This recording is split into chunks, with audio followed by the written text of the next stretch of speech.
Yun, isang magandang araw na po mga ka-hybrid. At update ko po kayo dito po sa aming tanim.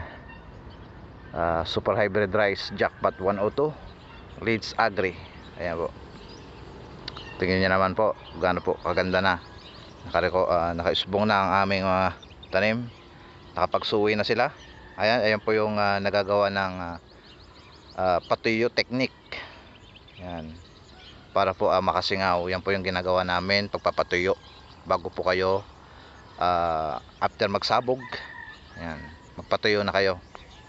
Ayan. Gumamit din kami dito ng bioenzyme decomposer. So ayan na po ang epekto kung gaano na po kaganda itong aming tanim na Jackpot 102.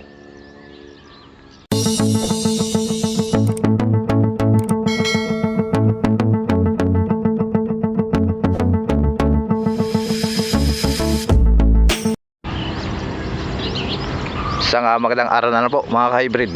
Lakbay Farm Vlog nagbabalik muli sa aking YouTube channel. At kung bago ka lang sa aking YouTube channel, huwag mo kalimutang mag-subscribe. Pakihit na rin po ang notification bell para lagi po kayong updated sa mga bagong uploads at mga videos natin. Okay, for today's video mga ka-hybrid. At matagal tayo hindi nakapag-vlog about sa mga hybrid rice natin. Lalo na po dito po sa aming tanim. Yung unang vlog ko, yung nagtanim kami ng ST25 palpak. Ayan, hindi ko po may recommend sa inyo yun. At yung ito, yung dry season na yun, hindi ko pa po napapasyalan hanggang ngayon at busy po ako sa ating buhay-buhay. Ayan, at ito, hindi natin na ispatan simula nung pagtatanim, lipat tanim. Itong aming tanim na Super Hybrid Rice Jackpot 102 at saka yung aming tanim din na doon sa, hindi naman kalayuan, no? Para sa akin, medyo malayo na rin yun. Ito kasi hindi kalayuan to. At yung sa tanim namin na SL22 medyo malayo, kaya hindi tayo nakakabisita. At isa pa nga, at busy tayo sa buhay, hindi tayo nakakabisit sa inyo. At pasensya na mga ka-hybrid at hindi ko na kayo updatean. So ito ay day 16 na wala na pagkakalipat tanim. Ayan na po, ginamitan namin ng patuyo technique itong Jackpot 102 namin. Gumamit kami ng ilang kilos nga ba? So ayan, may sobra. Nabili namin 20 kilos. Ayan, may sobra pa. May sobra konti. Ayan, 20 kilos sa hektarya. Ayan, tingnan nyo naman yung epekto ng aming pagpapatuyo at yung gamit namin na bioenzyme decomposer. So ito naman, dahil napatuyo na to, pinatubigan naman namin. At ito yung susunod naming patutubigan. Ayan. So ito, day 16 na mga ka-hybrid. In-apply namin ng unang basal application, 6 bags. Ayan po mga ka-hybrid. At medyo dadamihan namin ng apply ng abono rito. So first application, 6 days kami ay nag-apply rito ng 6 bags urea complete at saka sulfate. Yan lang po. Hindi ko na nakita yung kung ilan yung, pero alam ko tatlong urea tsaka dalawang complete tsaka isang sulfate. Ayan sobra. Maganda na. Ayan, papatubig kami. Ayan. So hindi pa tapos. Ngayon lahat maaga. Yan na, wala masyadong damo, magandang water base level dito. Ito dapat sana pabibiyakin ko pa sana to pabibiyakin pa sana namin. Pero dahil wala na namin yung kasi pagka ganyan kasi tumutubo na ang damo. Kaya pati na lang, konti na lang yung damo na tumutubo, hindi katulad nung nakaraan madaming damo. So kahit anong spray namin, hindi talaga mga broad leaves. Yan, minsan yung mga antena. Ayan ganda na, nakapagsuwi na. So ayan po yung may sasuggest ko mga ka-hybrid. Pagka halimbawa ang lupa ay hindi maganda sa mga gilid-gilid, part ng gilid ng mga kalsada, ayan, Mag-spray po kayo ng bioenzyme para din po sa mga damo din yon. At spray, samahan nyo na rin ng bago kayo maglipat tanim, mag-spray din kayo ng mga pandamo. Yung mga unang-una natin sa mga buto-buto, no? Yan. Bioenzyme, pandamo yan. Bago kayo maglipat tanim. So ito po yung ginawa namin, no? Nag-spray kami ng bioenzyme, tapos yung pang damo. So ayan, wala masyado. Ayun, may antena, nakita ko. Ayun, isa.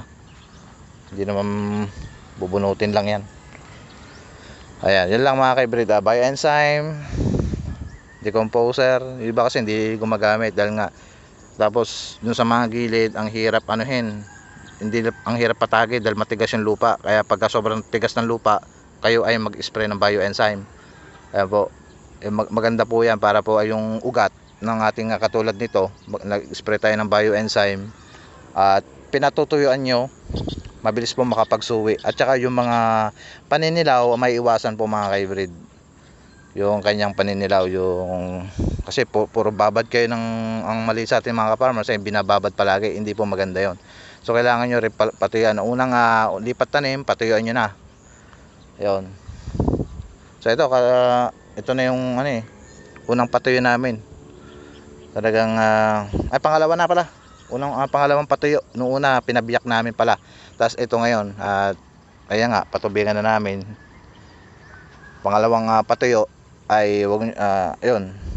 Iwasan na makabiyak. Diretso na 'yon para makapag-ugat siya ng maganda. Sa tulong din ng ayan, pag kayo nag-apply ng abono, yan po ang magiging resulta niya. Yan po mga ka-hybrid, at hindi pa kami nakaka-spray dito ng insecticide na gagamitin. Ayan. So wala pa kami nakikitang paro-paro. Pero pag ganyang stage na, meron na mga stem borer yan. Pero ina-assess pa rin namin siya kung maraming stem borer. Ayan. Yun mo, ang ganda. Oh. Yung suwi niya, ang ganda na. So maliit pa lang siya, 16 days pa lang, dami ng suwi, no? Ayun, no? Mabuno. Yan na po ang technique pag kayo po maglilipat. So ito, samantalahin na natin, dry season, kailangan natin makabawi. Marami sa ating mga ka-farmers na lugi sa wet season dahil nga yung bagyo, tapos yung mura ang palay. Tapos bigla sila nagtaas ngayon. Sasamantalahin na naman nila. Tapos ganitong stage pa lang. Kaya iba nagta-third crop. Yan, yung sa part ng talugtog, wala talang iriga doon. Talagang nasira yung sa part ng talugtog yan. Sakop dito, Gimba. Lahat ng affected ng iriga. Dahil nga sira yung siphon barrel dahil natibag. Kaya ginagawa nila ngayon. So yun, yung aming tinaniman ng sibuyas. Ayun naman. Kinokondisyon na namin dahil maraming pataba na naman sa wet season ay talagang yan, kinokondisyon namin ng lupa. Yan. Kaya tinataniman namin ng sibuyas. So dito talaga puro palay. Sa isa naman, sa hektarya naman namin, yun yung SL22 natin. So updatean natin doon. Punta natin kahit medyo malayo. Ano na bang resulta ngayon? So hindi ko rin kayo na-updatean doon. Katulad dito sa aming tanim na jackpot 102. Ayan, may damo. Madali lang bunutin yan. Dahil nga nag-spray kami ng bioenzyme, isang ganun mo lang yan, may angat na yan. Yan na po mga ka-hybrid. Update ko po dito sa aming tanim. Super hybrid rice, jackpot 102, at matagal tayong hindi nakapag-vlog.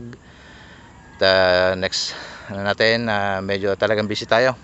So yan lang muna po may mapakita ko sa inyo, yung aming tanim SL22 at jackpot 102. Ayan, at sibuyas. Yan nga. Yung aming technique. So dadamihan namin ng apply dito ng abono, no? 16 days. Ayan na, bioenzyme, patuyo technique ang ginamit muna namin ngayon dito. So wala pa insecticide dyan, hindi pa kami nag-i-spray dahil wala pa kami nakikitang. Pero sa ganyang stage pwede na kami mag-spray stem borer. Yan, 16 days kasi nga pwede na, yun yung sinasuggest ko na mag-apply na kayo ng pang stem borer. Ganitong stage na early stage 15 days to 20 days. Ayan, pwede na kayo mag-spray. Kasi meron namang uod yan. Hindi mo lang nakikita. Sa dami ba naman ng puno yan, hindi mo mapapansin. Kailangan mo ng agapan. So kami nagde-daily assessment kami, tinitingnan namin okay pa naman. So siguro baka ika 30 days, 25 days, ayan na mag-spray na kami. Siguro mga gold lang. Gold lang ang aming i-spray dito. Okay, yun na po update dito po sa amin tanim. Super Hybrid Rice. Jackpot 102 Deeds Agri, ayan.